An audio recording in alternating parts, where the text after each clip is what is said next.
Let's talk about something we all experience, that constant noise in our heads. We're going to explore a really transformative idea today, how to quiet that inner chatter and find some real lasting peace. So let me ask you something. Have you ever really, truly stopped to notice that voice in your head? You know the one. It never shuts up. It's constantly worrying about the future or replaying things from the past. It's judging you, judging other people, judging every little thing that happens. It's just this relentless, nonstop monologue. But what if I told you that that voice isn't actually you? And what if the secret to ending all that anxiety, all that worry, and finding a truly deep sense of peace is just learning how to quiet that voice down? That's the huge idea we're going to unpack, drawn from Eckhart Tolle's incredible book, The Power of Now. Okay, so before we can find the solution, we really have to understand the problem. So let's dive into why our own minds can be the source of so much of our suffering. According to Tolle, the root of our suffering is kind of radical, but it's also incredibly simple. It's our inability to stop thinking. See, the mind is supposed to be a tool, a really powerful one. But for most of us, that tool has completely taken over. We've become so identified with it that we just believe, without a second thought, that we are that voice in our head. And the mind has a very simple strategy for creating pain. It pulls us away from the only thing that is actually real, this present moment. You know how it goes. When you're lost in thought about the past, replaying regrets, that's what fuels feelings of depression. And when you're lost in the future, projecting all kinds of worries, well, that's where anxiety comes from. We're almost never fully here. Tolle also introduces this really powerful concept to explain those deep, sometimes overwhelming emotional reactions we have. He calls it the pain body. Just think of it like this. It's the buildup of every bit of emotional pain you've ever felt that you never fully processed. It just lives inside you, kind of like a dormant entity made of old pain. So how does this thing work? Well, some small event or even just a passing thought can trigger it. It wakes up and it's hungry for more negativity to feed on. This is exactly why a tiny little annoyance can sometimes cause a huge explosion of anger that feels completely out of proportion, right? That's the pain body taking over. And our thinking mind just loves to help it out by replaying all those painful stories over and over again. So, if the mind and this pain body are the source of our suffering, what's the escape route? Well, the solution is profound, but it's also deceptively simple. It is the power of the now. And this brings us to the central truth of this whole teaching. The past is gone, it's just a bunch of memories. And the future? It doesn't even exist yet. It's just a projection in our minds. The only thing that is ever real is this very moment, right now. So this is absolutely crucial.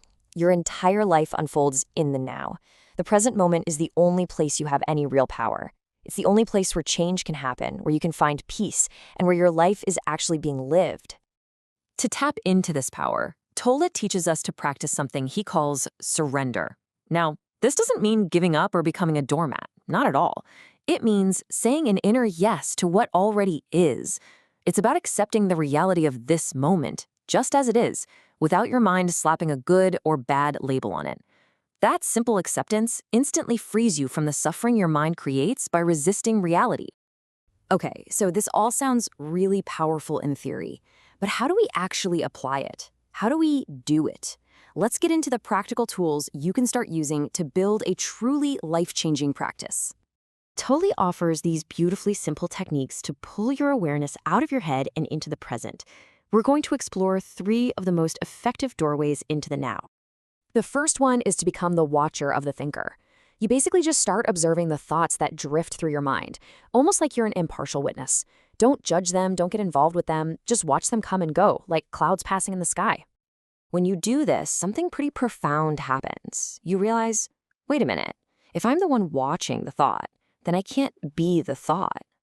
And that's the moment of awakening. You discover that you're the silent, spacious awareness in which all the thoughts are happening. And that is the beginning of true freedom. The second doorway is a really powerful anchor to the present moment. You can actually try it right now. Just bring your attention into your hands. Without looking at them, can you feel the subtle energy, the aliveness inside them? Now try to feel it in your feet, your legs, your whole body. By feeling this inner body, you immediately pull your consciousness out of your head and ground yourself right here in the now. And finally, there's your breath. Just pay attention to the physical sensation of your breath flowing in and flowing out. Don't try to change it, just observe it. See, your breath is always happening in the present moment, which makes it the perfect anchor to come back to anytime you feel yourself getting lost in thought. So what does all of this mean for you, right here, right now? How can you take your very first step today? If you only take one single thing away from our time together, please let it be this. You are not your mind. You are the deep, still awareness behind your mind. Remembering this simple truth is the key that unlocks everything, your freedom and your peace. And this means that all the peace, all the joy, all the aliveness you've been searching for, it's not waiting for you in some future accomplishment or destination. It's available to you right here, right now. It's always been there, waiting for you to step out of the constant stream of thinking. So I'll leave you with a question to carry with you today. What is one small way you can practice being more present? Maybe it's just feeling the warm water on your hands when you do the dishes. Maybe it's truly tasting your coffee this morning without looking at a screen. Or maybe it's fully, truly listening to someone you love without already planning what you're going to say next. Your practice begins now.